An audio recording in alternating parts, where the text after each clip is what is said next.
ये जो जिला स्तरीय कृषि जंत्रपाति मेला अनुष्ठित होती यार मुख्य लक्ष्य रोचे आधुनिक प्रणाली रे एवं वैज्ञानिक प्रणाली रे चाष कार्य को आहरी त्वरान्वित करने की प्रकार कृषि जंत्रपाति व्यवहार करा अपरपेक्षे सरकार तरफ जो कृषि जंत्रपाति जोगे दिज्व से निश्चित भाव में सब्सिडी तेणु कम दाम रे कृषि जंत्रपाति किणिक चाष कार्य नियोजित करेंगे एवं अधिक उत्पादन किभली हम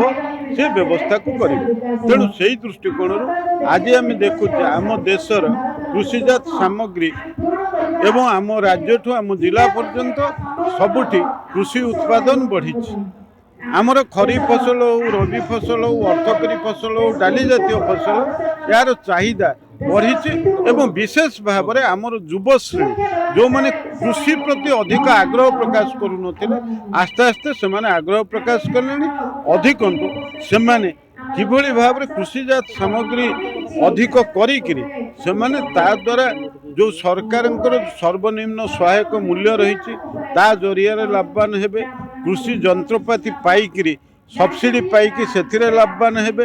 एवं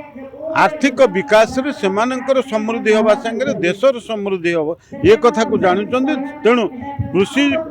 जंत्रपाति मेला जरिया आज आम जिलार जो माने सफल चाषी अच्छा जो माने आग्रह प्रकाश कर सचेतन होउचंती एवं अधिक परिमाण कृषि जंत्रपाति बिक्री होउची।